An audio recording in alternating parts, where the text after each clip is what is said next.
ప్రతి కార్యకర్తకు నేను ఒకటే చెప్తా ఉన్నా, ఎవడెవడైతే మీకు అన్యాయం చేశాడో పర్వాలా, అన్యాయం చేయండి, చేయించుకుంటాం, టైం మీది, కానియండి, కొట్టండి అని చెప్పండి.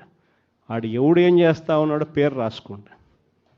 రెడ్ బుక్ అని నేను చెప్పను, కానీ పేరైతే రాసుకోండి. మీరు ఏ బుక్లో రాసుకున్నా పర్వాలా, పేరైతే మీరు రాసుకోండి.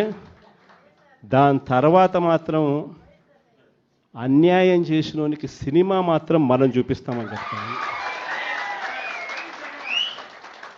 ఆ మనిషి రిటైర్డ్ అయి ఉన్నా కూడా లాక్కొని వస్తా, ఆ మనిషి దేశం విడిచిపెట్టిపోయినా లాక్కొని వస్తా. ఎవరిని వదిలిపెట్టేది ఉండదు. ఒక్కొక్కడికి మాత్రం సినిమా మాత్రం ఎలా చూపించానో అలా చూపిస్తామని మాత్రం చెప్తాను. ఖచ్చితంగా వీళ్ళు ఏదైతే నాటుతున్నారో, ఏదైతే ఇత్తుతున్నారో, ఇది రెండింతలు వీళ్ళకు పండే కార్యక్రమం కూడా జరుగుతుందని మాత్రం ప్రతి కార్యకర్తకు గట్టిగా చెప్పండి. ఎందుకనంటే ఈరోజు రాష్ట్ర వ్యాప్తంగా ఇదే జరుగుతూ ఉంది. ఒక్కొక్కని కథ వింటూ ఉంటే నిజంగా మనసుకు బాధ కలుగుతుంది.